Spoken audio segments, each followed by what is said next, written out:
Pierre Martin, bonjour. Vous êtes sales trader et responsable de l'exécution chez Saxo Bank. Commençons avec vous sur le marché, comment ça se passe, le point sur l'activité sur le marché chez Saxo actuellement. Oui, effectivement. Alors, c'est vrai que l'année dernière, on a connu une année assez faible en termes de volume. On s'est rendu compte que depuis le début de l'année 2013, on a rencontré à nouveau un franc succès, un franc retour des investisseurs sur les marchés, aussi bien sur les marchés actions que sur les marchés des produits dérivés, le Forex, les CFD et les futurs. C'est aussi normal parce que le contexte économique, qui est un petit peu plus porteur, fait que les investisseurs reviennent en tout cas sur ces produits. Donc c'est vrai que le début d'année en tout cas se porte très bien en termes de volume et d'augmentation des volumes, notamment sur les marchés des dérivés, un petit peu plus que sur les actions. Donc dérivés FX et dérivés CFD, CFD indice et CFD actions. D'accord. En termes d'utilisation de produits, de sous-jacents différents, est-ce que vous sentez qu'il y a une évolution dans le profil, dans la consommation actuellement de vos clients? Oui, effectivement. Alors on se rend compte que les investisseurs, il y a encore quelques mois, prenaient un petit peu moins de risques et restaient sur des portefeuilles actions. Là, le fait que les marchés repartent un petit peu à la hausse et des marchés dans lesquels la volatilité augmente, eh bien, les investisseurs se replacent désormais un peu plus sur des produits dérivés de type CFD indice, CFD actions avec un petit peu de levier. Et puis, ils n'hésitent pas aussi pendant des périodes de correction de marché à désormais vendre à découvert aussi le marché, un peu comme c'est le cas depuis 2 ou 3 jours, où ils profitent justement de la baisse pour se replacer un petit peu à découvert sur ces valeurs. D'accord, justement, effectivement, on a connu hier quelque chose d'important, ça faisait longtemps qu'on n'avait pas vu ça.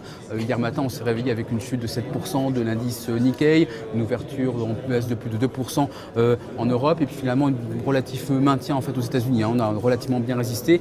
Comment ça se passe chez vous le matin? Quelles sont vos premières réactions? Quels sont les conseils que vous donnez en fait, à vos clients quand ils vous appellent, je suppose très rapidement? Ça se passe comment? Alors concrètement, effectivement, le matin, tous les clients de toute façon sont informés parce qu'ils sont abonnés à notre newsletter matinale. Donc c'est à nous en fait de les prévenir et de les mettre en garde sur ce qui s'est passé sur l'activité en Asie afin qu'ils puissent bien préparer l'activité et la séance en Europe.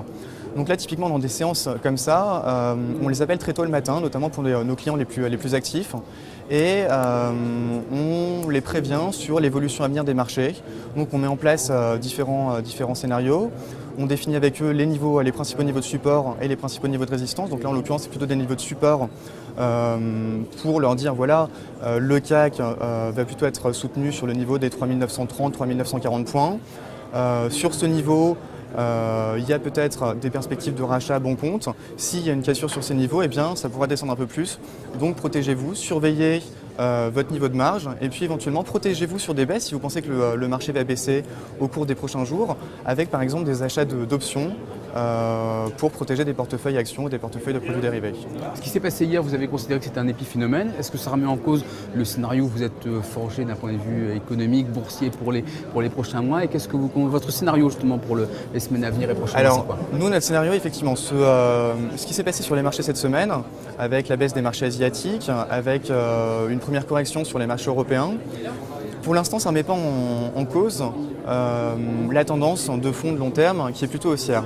Simplement, on est aussi dans une perspective où les marchés ont fortement monté depuis 6 mois. Des marchés donc qui n'ont connu que très peu de corrections, des corrections de l'ordre de 2%, 3% maximum sur ces 6 derniers mois sur le Dow Jones, des petites corrections aussi sur les marchés européens de l'ordre de 2-3%. Généralement, quand on parle de marché de correction dans un marché haussier, c'est de l'ordre de 7-8%. On peut peut-être dire du coup qu'on va commencer à rentrer peut-être dans une phase un petit peu plus corrective de l'ordre de 4, 5, 6, 7%. Sans remettre en cause la tendance haussière, en tout cas pour l'instant. Le fait est qu'on reste quand même dans une économie américaine qui progresse. On reste dans des scénarios macroéconomiques où l'inflation est quand même très faible, que ce soit en Europe ou que ce soit aux États-Unis, parce qu'il n'y a pas d'inflation au niveau des salaires et parce qu'il n'y a pas d'inflation au niveau des matières premières. Donc ça, c'est un scénario qui est porteur pour les banques centrales et pour que les banques centrales puissent soutenir l'activité. C'est pour ça que ça ne met pas en cause la tendance de fond qui reste quand même positive sur les marchés actions. Mais à court terme, on attend encore un petit peu avant de se replacer. À court terme, voilà, il pourrait y avoir une correction, tout simplement parce que d'un point de vue technique, on a quand même beaucoup monté ces derniers temps. D'un point de vue fondamental, avec une remise en question de l'activité économique, notamment en Asie, qui a beaucoup plu. On a vu qu'il y avait des chiffres macroéconomiques asiatiques qui commençaient à se détériorer. En Chine, voilà, tout à fait.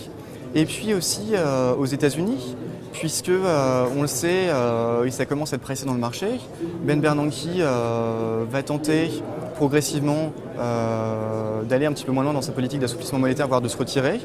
Et du coup, ça pose la question, est-ce que les marchés pourront continuer à monter ou est-ce que l'activité économique pourrait être soutenue si justement il y a moins d'assouplissement monétaire ou si on est dans une politique monétaire moins assouplissante? Et c'est ça en fait la question que se posent les marchés actuellement et c'est pour ça qu'on est dans une phase de correction. C'est la vraie question en tout cas effectivement pour les prochaines semaines et prochains mois. Merci en tout cas d'avoir répondu à nos questions. Pierre Martin, vous êtes, je le rappelle, sales trader et responsable de l'exécution chez Saxo Bank. Merci beaucoup. Merci.